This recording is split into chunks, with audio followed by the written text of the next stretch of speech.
we don't start seeing the most acute forms of hunger becoming more common, and the most acute forms of malnutrition becoming more common in a community that until the 7th of May was actually starting to look as if we were managing the worst of their needs, if not, but not all of their needs. In the north, on the other hand, we're actually seeing the results of what can happen when there is a will to enable sufficient levels of aid.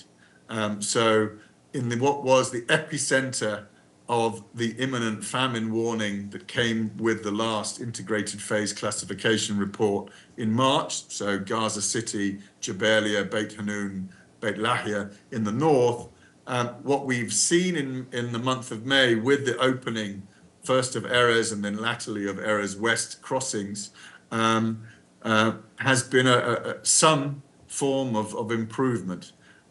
Around 12,000 tons of interagency assistance, predominantly food, from multiple partners, including the World Food Programme, but many other partners as well, have been able to get into the north since the 1st of May. And the north looks very different because of it. 6 weeks ago in Gaza City, you saw very few people. When you did see people, they were gaunt, they were sickly, they were tired, they were traumatized, and they were only risking moving around in order to find either aid, something to trade, something that they could take, whether it be a ready-to-eat ration from the skies, from the airdrops, or something they could borrow or barter with their community. Today, you see streets full of people in Gaza City, and part of that is because there has been a step change, an improvement in terms of availability of food, and in particular availability of commodities, unconditional and free to support them. That's not to say that issues are not resolved there, because they're not. There's still problems of clean water supply. There's still problems of healthcare and the adequate provision of healthcare. There's horrific problems with garbage and rubbish rotting in the streets, with sewage not being pumped, and with just a general issues with what are the millions of tons of rubble which people need to traverse to move around in parts of Gaza City and Jabalia in the north. Calls to action have predominantly been going to deaf ears, I fear, but fundamentally what we need, of course, is an immediate ceasefire. We are tired, people are tired, we desperately need to start helping people go beyond this day-to-day existence and scraping for an existence, and to do that, there has to be a ceasefire. That also means hostages need to be released. There needs to be no excuse for this war and no justification for this war to continue. And all those people suffering because of this war need that respite. And it's tangible when you spend time in Gaza at any point right now. We know that may not happen immediately. So in the meantime, we are calling for those southern corridors that I mentioned earlier to be opened fully, for there to be better coordination between the aid and the trade deliveries that do go in. We're not saying that commercial cargo isn't needed, it is, but it's about the appropriateness of what goes in. It's about the equity from the aid and the trade side. It's about ensuring dignity is truly respected for Gazans of what is being sent in. They need the basic services to run. That means they need diesel coming in every day, and not every other day or in small supply. They need the medical supplies, the nutritious food. We need humanitarians to be able to come in and rotate out on a regular basis so that we can do our all and be as efficient, as effective as we can be to support Gazans. And we need the environment to change. We need the trust and the confidence between the parties and the aid workers to improve so that we can have access and the space to do what we need to do to help people living what is already a perilous existence, but will also be perilous post ceasefire just because of the horrific environment that they now find is their home. I'll stop there. Thank you, Matt. Thank you so much. I'll give the floor to questions now here, and then we'll go online. Sharifa, please go ahead. Thank you, Mr. Hollingworth. I wanted to ask you a question about the U.S. floating pier in Gaza. As you know, it's costing more than $300 million, and it came apart in 1 week due to winds and high seas. So do you think instead of wasting the money on the pier, the U.S. could have instead pressured Israel to let more aid in? And the U.S. has also announced that it has halted airdrops due to heavy bombardments of the IDF. And from your briefing and all the other briefings we've been following, the situation on the ground is clear and that Gazans are starving. So if the PR does become operational again, do you think Israel will allow fast, safe and unhindered delivery of the aid, considering all the restrictions that it applied during the last 8 months to all the aid deliveries through land routes? Thank you. Thank you very much. Shireen, would you like me to answer straight away? Yes, yes, please, Matt. Go ahead. So the maritime operation, as you rightly said, is on hiatus at the moment as there are repairs made to the Trident pier and the floating dock. I have to say that we had, as you are aware, a number of concerns about the pier before it became operational, and many conditions that we had very open discussions about to ensure that if it was put in place, that actually the humanitarian impact would be genuine. And I have to say that even in a relative short period of time, although we were only able to move in just under 1,000 tons of aid, it's life-saving aid. And it was 1,000 tons that came in addition to what we were doing from Erez West, and at the time, Kerem Shalom, although Kerem Shalom then became harder to utilize. The real benefit of the maritime operation has come from what I believe is the beginning of an improved method of a coordination between the humanitarian actors and the Israeli Defense Forces.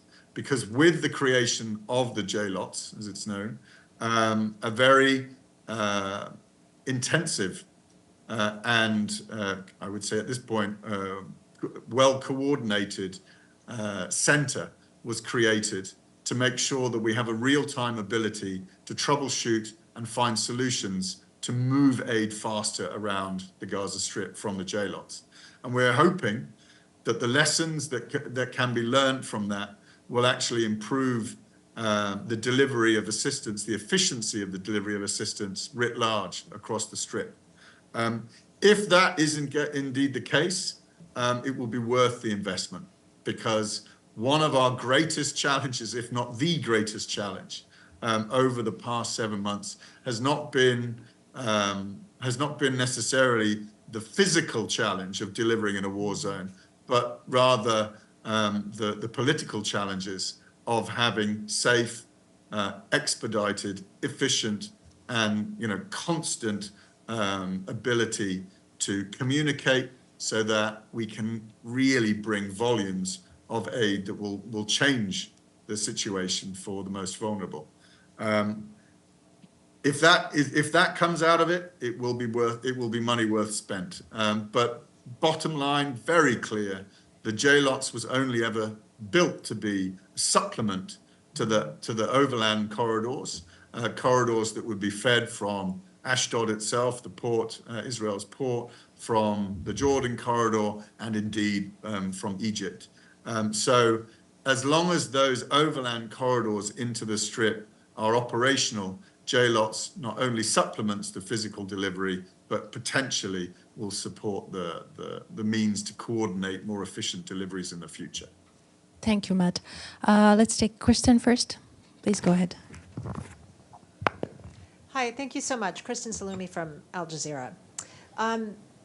You mentioned some of the numbers of the people that you're able to serve, 27,000 in Rafah, 400,000 hot meals a day. Given the needs are so great, how do you determine who gets the help and when? How does that play out? And I'm also wondering about how you communicate with people there. How are people getting information about aid and where to go? And are you even able to communicate with staff there, never mind the regular people? Thank you. Thank you very much, Kristen. Very good questions. I mean, the toughest job any humanitarian will ever have to do is make the distinction and the decisions on vulnerability and targeting. We have had to, in the past weeks, take decisions to focus more on areas where newly displaced people were arriving with nothing, rather than people who had been able to stay in a shelter or a location where they were already displaced some weeks or months before. So you take really tough decisions, and it has consequences, because it means the lives and the well-being of the people that you target away from will, you know, their well-being will suffer. But we'd only do it because we know that many of those newly displaced families will arrive with nothing, and they will be unable to look after themselves. Hence our focus on ensuring there are hot meals available, at least one a day, for those people.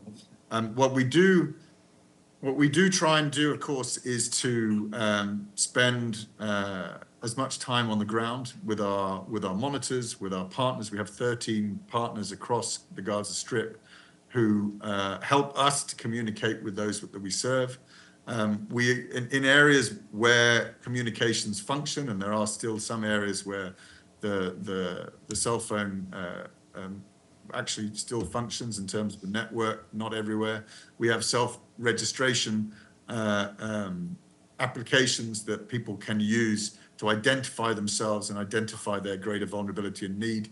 And of course, we work very, very closely with all other actors in the humanitarian community, with UN actors and as well as non-governmental organizations, to help identify the most in need and make sure that we're focusing on them. Communications is a nightmare. At least two of the Palestinian networks one has failed entirely in the south as of I think yesterday now, and another will go shortly because they can't access their equipment, and they can't actually ensure they have fuel for their generators to run the communications. It's one of our biggest, and has been one of our biggest challenges throughout. Talking to our own people is very difficult, and we have to use multiple forms of communications just to try and track and make sure that we know where people are, and we also give them an opportunity to tell us if they come into any danger or any trouble. But it's constantly one of our issues, and one of our advocacy points is to ensure that we have more forms of communication devices. We have redundancy in terms of communication, so that if things do fail, we have at least some fail-safe form of speaking to people. Thank you, Matt. Let's go to Ibtisam. Please go ahead. Hi, thank you. My name is Ibtisam Azim Al Arabi Al Jadid newspaper. I have first a few follow-ups. You said that when it comes to the peer, answering my colleague Sharifa, that you were able to deliver 1,000 ton. Could you put this in perspective? What does that even mean? Like, what in average do you need daily for people in Gaza? How many tons of food or aid you need daily in Gaza? And then also, I'm sorry if you said it at the beginning because I came 2 minutes late. what is the percentage of people who are food insecure and acutely food insecure, phases 4 and 5? And also, is it still the case that any aid that enters Gaza needs to go through the Israeli different checks and finally, sorry, too many follow-ups. But my question is, if you could walk us through what a family in Gaza that is looking for food, which hurdles they have to go through in their daily life to get one meal or to skip maybe a meal the whole day. Thank you. Thank you. I mean, so in a relatively short period of time, we were able to bring in just under 1,000 tons of interagency, so multiple organizations, assistance, utilizing the JLOTs. To put that into comparison, if you think in the month of April, just WFP, we brought around 20,000 tons of assistance just through Kerem Shalom, just in April. So JLOTs started to become something that could be significant, but as I said, it would not be a replacement for a corridor as important as Kerem Shalom, or for that matter, a replacement for a corridor as important now as the Erez or Erez West corridor. In May alone, through Erez West, we've brought in 12,000 tons of, again, interagency, both UN and NGO cargo. So, you know, they are the mainstay of the delivery. When you start to look at what you need in entirety for the whole of Gaza, when we look at food, just food assistance, we should be trying to bring in around 45,000 tons of food, free, unconditional support each month. And that's not just WFP, that's across the food sector and different organizations bringing in forms of food assistance. Now, in terms of when we have been able to do that, we had better months and we've had poorer months. This is a tough month. We've had significant reductions because, as we said, those southern corridors have not been functioning since, as they should, since the incursion on the 7th of May. When you look now at the criticality of the food situation, I mean, we don't have the latest rounds of the integrated phase classification analysis complete yet. It's due to come out in the middle of June, and that will really then tell us where we are with people who are facing catastrophic food insecurity and emergency levels of food insecurity. What we are completely cognizant of is that when you look at the communities who have been displaced yet again, we are very concerned about growing acute food insecurity amongst that cohort, amongst that population. And 1 million people being displaced yet again into a highly congested area with very significant public health concerns and water concerns and sanitation concerns. It doesn't bode well for their well-being and health. So we are really concerned about that community now. As I've said, we've seen that moderate improvement in the north. We need to continue that level of assistance, and we need to expand it across various sectors, particularly around nutrition, health, sanitation, and water supply, clean water supply, for us to really be able to sustain the improvements in the north, in Gaza City, that we've started to see in the past month. All assistance that is brought in to the Gaza Strip, whether it's from the southern corridors or the northern corridor, or indeed JLOTs, is indeed screened before it arrives, and that is still the process. There are no areas or entry points where that screening does not apply. We would like it to be faster. We would like it to improve, and most importantly, we would like the access and the humanitarian space inside the Strip, where it's far more complicated in terms of the supply chain management. We'd like that to improve as well. What are families going through? if you look at those people who have had to move in the last 2-3 weeks, you know, everybody has to get used to a completely new situation. Where they sought refuge for a month is no longer where they will be. They're no longer staying with the same community.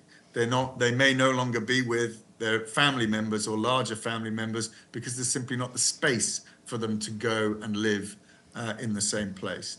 The level of aid has changed and the organizations that serve them have changed. The schedules have changed, if indeed there are schedules. It's very complicated.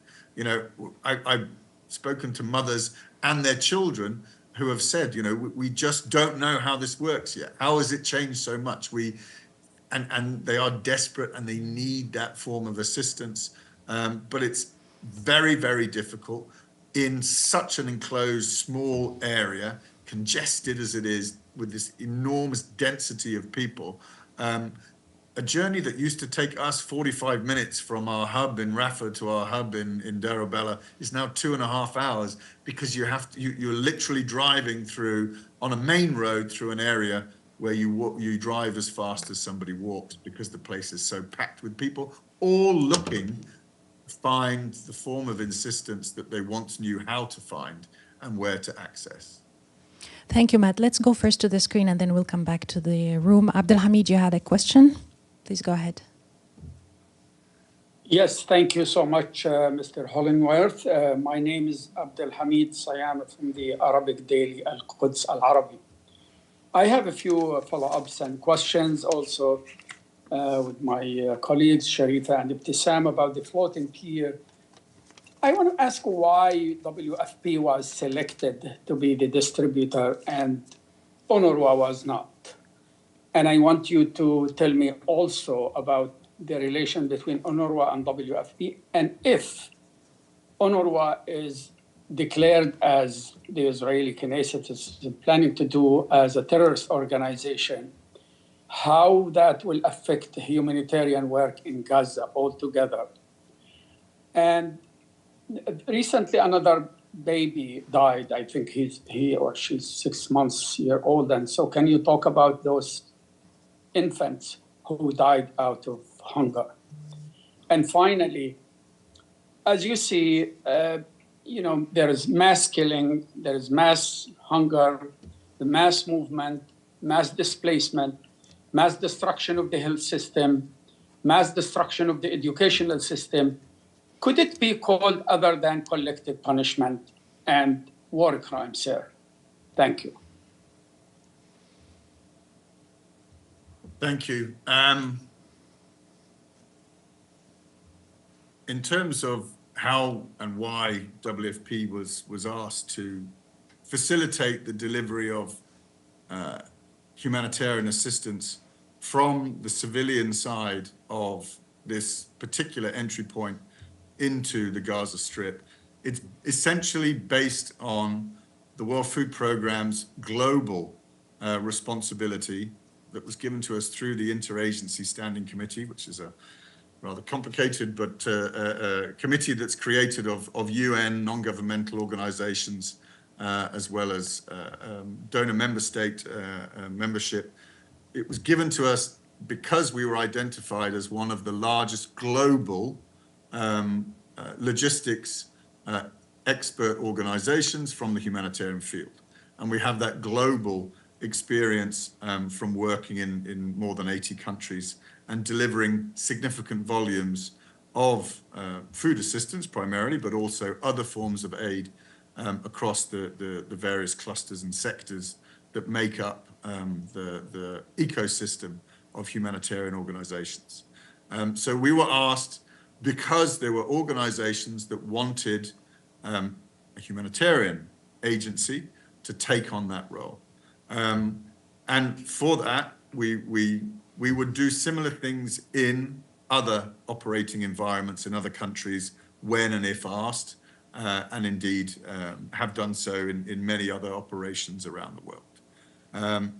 Our relationship as the World Food Programme with the United Nations Relief and Works Agency for Palestine Refugees is a strong one and an old one.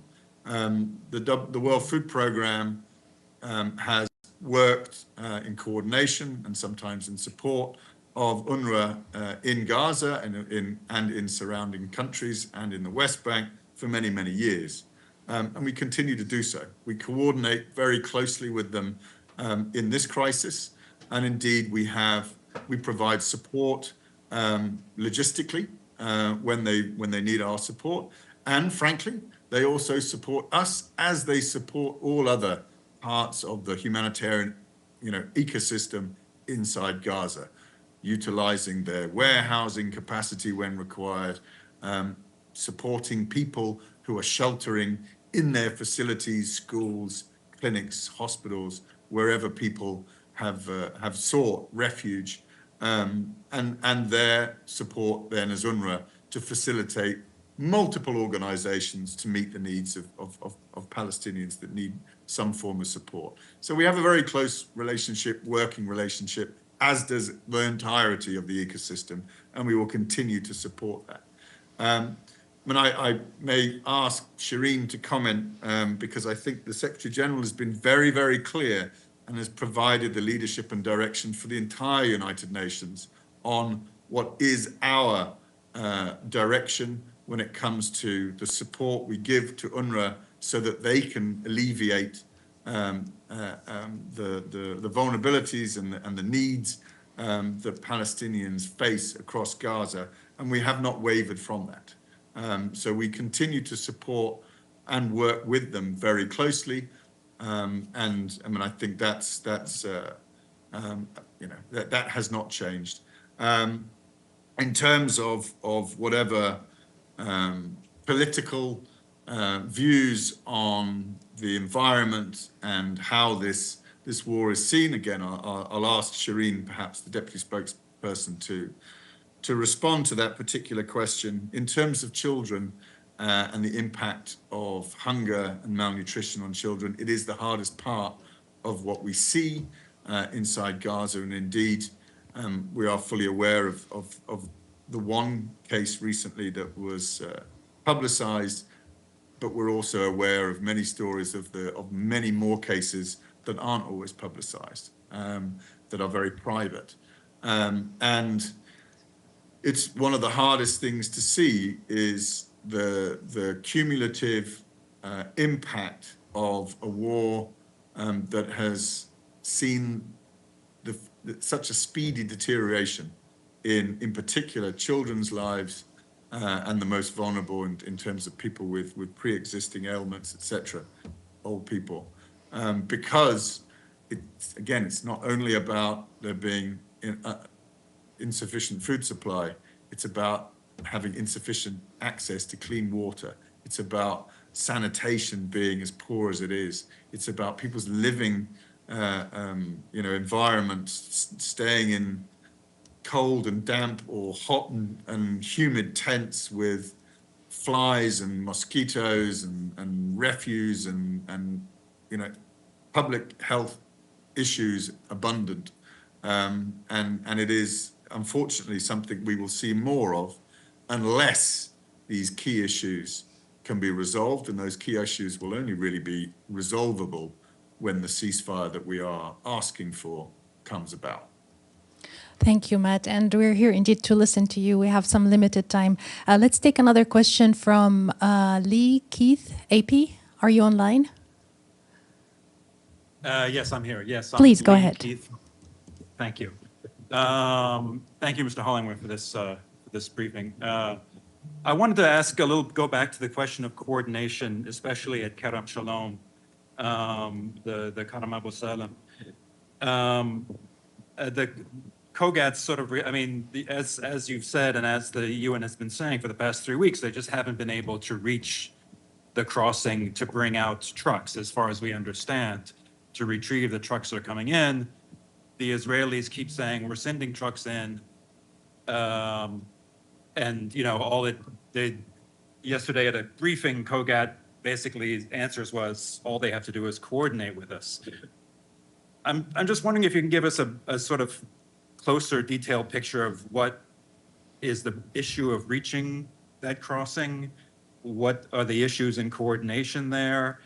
Why are commercial trucks able to get through that crossing and into Gaza while the UN has not been able to? And in connection to that, if I can also ask about the commercial trucks, you mentioned prioritization of commercial trucks. Has the prioritization of commercial trucks impacted the number of UN trucks that are able to get in? Okay. Thanks, Lee. So, I mean, again, Kerem Shalom has been open to us, at least the World Food Programme. We've started to be able to have access to bring in trucks to load since the 20th. However, obviously, accessing Kerem Shalom, Kerem Abu Salim means going through what was the former Rafah crossing and the cargo consolidation hub there. To get to the cargo consolidation hub and the former Rafah crossing, you have to go into an area that was ordered to be evacuated early on in this incursion. That area was forcibly evacuated because it was a war zone and people were fighting and there were tanks rolling in and infantry troops going in. And that still continues, and that situation has not stopped. It may have changed militarily, but in terms of violence, it's still a violent area. To do that, to get in to those areas, the United Nations and other humanitarian organizations need to coordinate every movement. Coordination is the most vigorous form of what is the rather cumbersome but necessary process to get safe access.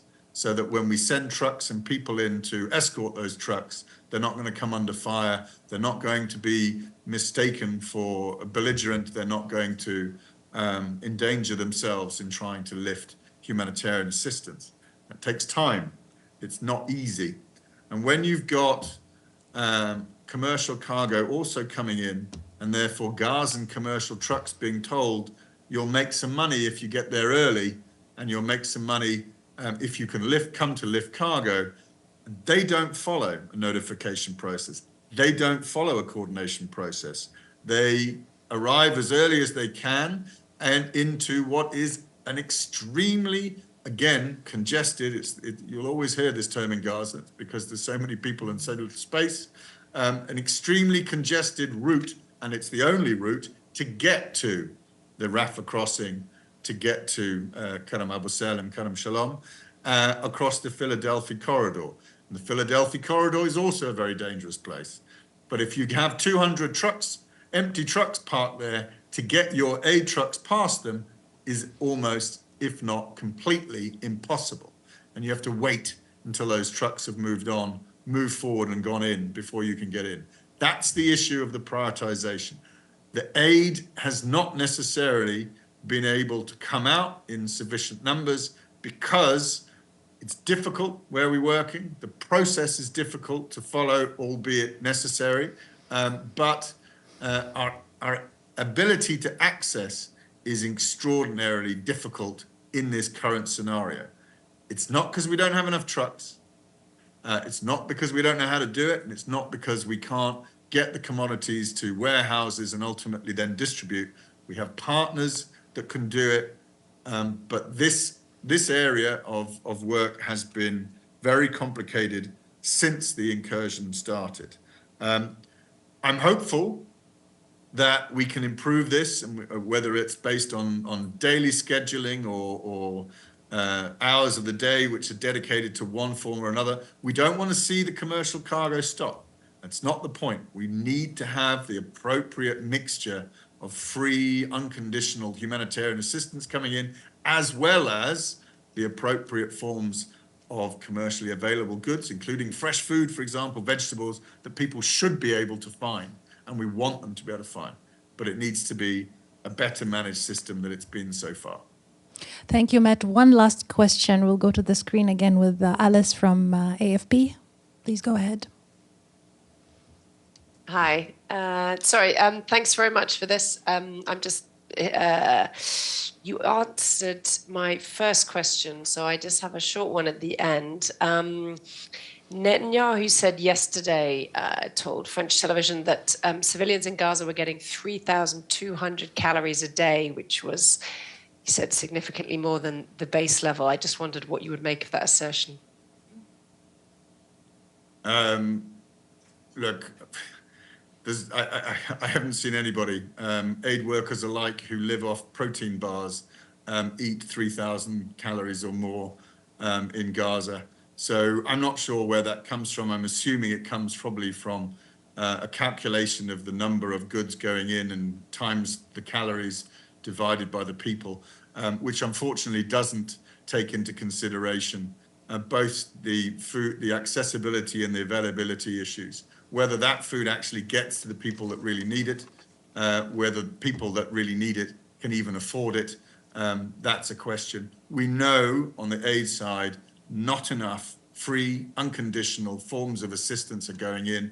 That's why that ratio has to change.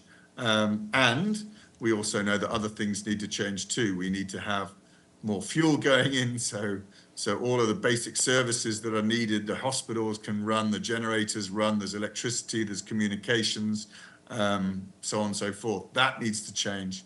And then we can start to look at whether or not people are getting the calories they need. But we will see the analysis and the data that will come out in 2 or 3 weeks' time when the integrated phase classification is finalized, and what is an extraordinarily robust and international form of peer review is complete, to see what is the current level with all of the environmental changes that have happened, some for the better, some for the much worse over the past few months.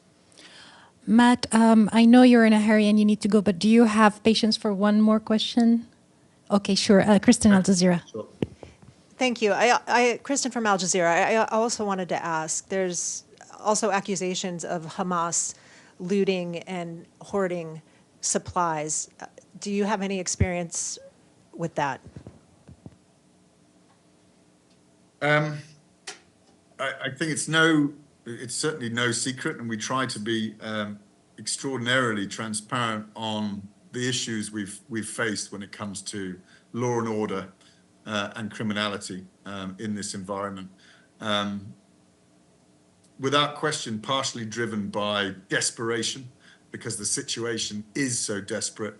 Some people have resorted to stealing humanitarian assistance, and that does happen. We've also seen some criminal gangs expand their territory and their control in areas because law and order is failing, as there is a vacuum in what was the de facto's administration of the strip. We have not seen Hamas or the de facto authority taking assistance from the World Food Programme or other UN organizations.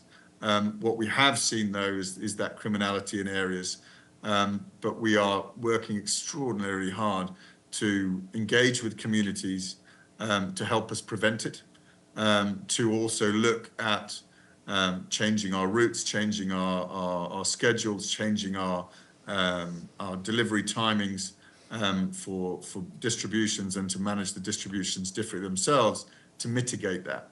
But it is an extraordinarily difficult working environment for humanitarians today. But as I said, at this juncture, we've not faced that ourselves with our cargo, with our humanitarian assistance. That's not to say it hasn't happened, but we are very, very careful, ensuring that when something does go wrong, we make it clear and public, because we want to ensure that there is trust, and that would include if anything was taken for any other reason but hunger or perhaps criminality. Thank you so much, Matt Hollingworth, briefing us from Jerusalem. Thank you. I appreciate your time. Thank you. Thank you, everybody. Thank you.